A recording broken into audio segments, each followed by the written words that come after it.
ఇద్దరు డాక్టర్ వాళ్ళ రిలేటివ్స్ ఫంక్షన్స్కి వెళ్ళి తిరిగి వస్తుండగా వాళ్ళ కారు ఒక దట్టమైన అడవిలో రిపేర్ అవుతుంది. ఎవ్వరు కనీసం ఆ అడవిలో బండి ఆపడానికైనా సాహసం చేయరు. దాంతో వాళ్ళిద్దరు ప్రాణాల మీద ఆశొదులుకుంటారు.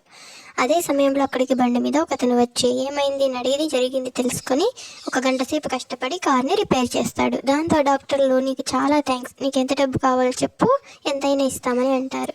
దాంతో ఆ వ్యక్తి, మీరు నా గ్యారేజ్కి వచ్చి రిపేర్ చేయించుకుని ఉంటే నేను డబ్బు తీసుకునేవాడిని, కానీ ఇప్పుడు వద్దు, ఎందుకంటే మా గురువు గారు చెప్పారు ఆపదలో ఉన్న వారికి సహాయం చేసి ప్రతిఫలం ఆశించకూడదు అని. అక్కడి నుంచి వెళ్ళిపోతాడు. ఆ డాక్టర్స్ కూడా ఇవి తిరిగి వాళ్ళ ఇంటికి వెళ్ళిపోయి చాలా సంతోషంగా మల్టీ స్పెషాలిటీ హాస్పిటల్ పెట్టుకొని కోట్లు సంపాదిస్తూ ఉంటారు. కానీ ఆ వ్యక్తి మాత్రం చాలా ఇబ్బందులు పడుతూ టైం బాలేక యాక్సిడెంట్ అయి చావు బ్రతుకుల మధ్య ఉన్నాడు. దాంతో అందరూ డాక్టర్లు చేతులెత్తేస్తారు.